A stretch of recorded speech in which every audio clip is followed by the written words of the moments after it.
Yeah, I did change, and I'm really glad I changed. This one's wife. More leaked text messages. Hello, I'm H.G. Tudor. Yesterday I provided you with a set of text messages which contained a discussion between two individuals who were purportedly members of the Sussex Squad.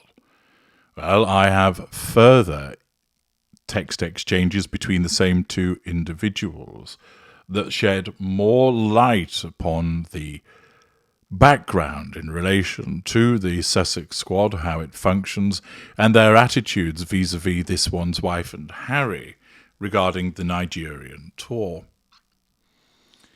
It's important to make clear that the provenance of these text messages has not been ascertained. On the face of it, they certainly seem to be a discussion between two members of the Sussex Squad, given the content of what they're talking about and the attitudes that they exhibit.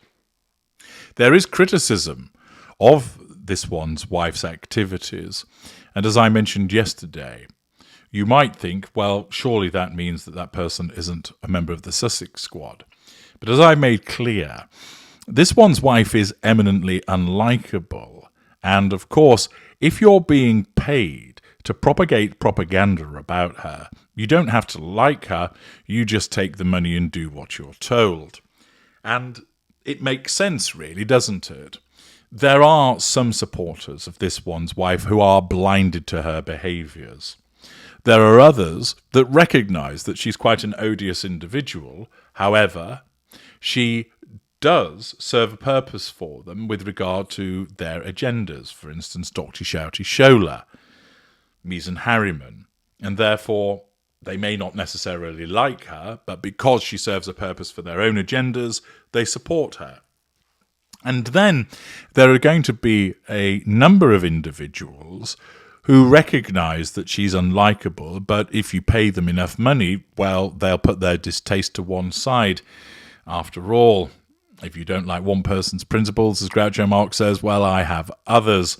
And it's often the case that money proves very good at causing people to suspend their principles or to put them to one side. Thus, even though they grumble about this one's wife, one can liken it to a couple of employees chewing the cud by the water cooler about their employer. The text messages shed further light upon the way that this one's wife behaves and the way that she is regarded. The first participant in the conversation states, "I'm travelling to the United Kingdom in a few weeks. Did you get your tickets?" "I will with Peace Air." You may recall that Peace Air is the airline that is run by somebody that has a number of allegations and outstanding charges against him with regard to bank fraud and money laundering. This is the airline that this one's wife flew with within Nigeria, not considering how it might look to be ferried around by a suspected fraudster. Well, I suppose birds of a feather and all that. Anyway, the participant responds, "I will with Peace Air. We are still working on Harry and this one's wife's PR campaign here in Nigeria. We got the funds, but we are waiting on other funds from defence in Abuja." Thus, this suggests that paid PR was something that was very much the case, something which I mentioned in a video last week, that at least $14,000 had been allocated for PR activity. It would seem that that allegation is supported by this admission here, and that some funds are coming from somewhere, possibly from the Sussexes, but also other funds from defence in Abuja, that there appears to be a double whammy with regard to providing funds for PR purposes. The other participant responds, "Those two useless grifters. There is massive corruption in Nigeria, and they're wasting money on these too." The other participant responds, "LOL, Haba. Are you jealous? LOL. We all know they are lazy and useless, but the campaign money is good. There will always be corruption in Nigeria." This again, showing such attitude, demonstrates that money is being used for PR purposes and they're quite happy to pocket the money despite thinking that the gruesome twosome are useless and grifters. It's sad, responds the other. If they need to spend money, they should spend it on citizens, not those lazy privileged assholes. The Defence Ministry has a big budget, so I think they are fine. We still have some other campaign projects with this one's wife for her business. You mean the useless jam, LOL, responds the other participant. You are a hater, Walali, LOL. Did you sign NDA? Asked this individual. NDA for Nigeria, LOL. This is not London or California. We can say anything. If this is two members of the Sussex squad trading chat about the Sussexes, it demonstrates how there is the perception that NDAs ordinarily are used, but here in Nigeria, they're not going to be shackled in that way. There is then a picture posted of Dr. Shouty Shola. What about her? Asked one of the participants. Auntie Shola, that's one of our good aunties in Sussex Squad. We all love her there.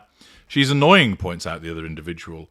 Well, her own job is to attack the royal family, especially William. My own job is to gather information and send it to Omid, Denise, Narinda, and the Sussex networks in the United States. Sussex is big in USA. Thus, the individual, again, if true, exposes the fact that they are engaging in the dissemination of information and that Dr. Shouty Shola is utilised as an attack dog to go against William. It isn't stated what information is to be sent to Omid. It's not referenced to Denise's or who Narinda is. But there is the sharing information with the Sussex network in the United States. The other participant responds, Omid Plastic Face. That's not nice. He has his own issues. Some Sussex members can't really stand him at all. Oh, wow. He should be out there writing pieces about Harry and this one's wife Brands every day. That is what he is paid for. We don't get paid that much like him or Boozy. They get good money. Now that is a fascinating revelation, if accurate, although not surprising, that the improbably named plastic-faced lick-spittle Lieutenant Omid Scobie is paid by the Sussexes to pump out propaganda. As I say, not a surprise given the way that he behaves, but for such an admission or accusation to be included in these texts, if accurate, is very damning. And also, of course, the clown that is Christopher Boozy is also seen as being on the payroll. It would be interesting to see if anybody comes forward to provide legitimacy for these text messages. As it stands, the easiest thing to say is, oh, these are two people who are nothing to do with the Sussex squad, who have made them up to make it look like they're in the know in relation to the Sussex squad in order to cause harm, to propagate common myths. But is it the case that they have been generated by a disillusioned member of the Sussex squad that has broken ranks and has shared an exchange with another member of the Sussex squad? How do they know about the payments? How do they know that Boozy and Scobie are paid? How do they know that these payments are for Scobie to continue to write PR puff pieces? It'd be interesting if this individual were to go on the record to confirm all of this. Participant asks, where is my own campaign money? Come to Nigeria and collect, explains the other person. The money is for Sussex and you are a hater. Go worry about Will and Kate. Katie's my girl. The next text has been redacted, and then the person asks, how do you know? Thereafter, the exchange follows the thread of what I had detailed to you yesterday. And then there is a final exchange which shows a picture of perhaps one of the participants, it's unclear, with Omid Scobie. And the participant writes, yes, Auntie was there with us. She really tried. She left her sick child in UK and travelled to Nigeria. Her family, well, I will keep quiet. They always pay for her trip and expenses. She talks to this one's wife and Omid all the time. She knew about the trip before we did. It took months of planning. Oh, wow. This is clearly a suggestion that another member of the Sussex squad, perhaps the individual that is pictured with Omid Scobie, is in receipt of payments from the Sussexes to fly her to particular places and to cover her expenses, and that apparently she's in contact with Scobie and this one's wife on a regular basis, a coterie member who is on the payroll. All of this is fascinating evidence, of course, if accurate, that demonstrates the way this one's wife seeks to assert control and access those residual benefits by having paid individuals on the payroll for the purposes of the dissemination of PR puff pieces, and the fact that Scobie and Boozy are reported to be on this payroll also. What are your observations in related to these further leaked texts? Do you think they're genuine? Do you think it's a put-up job? Do you think it's just somebody messing around that has put these together to propagate certain beliefs and speculations? Or do you believe it's legitimate? Do you believe that it has come from somebody who is or was a Sussex Squad member who has become disillusioned, and it sheds further light on the activities of this one's wife? Certainly the things mentioned are entirely conceivable and plausible. It remains to be seen, though, if somebody will own this text exchange. Let me know your thoughts in the comments. I'm H.G. Tudor. Thank you for listening.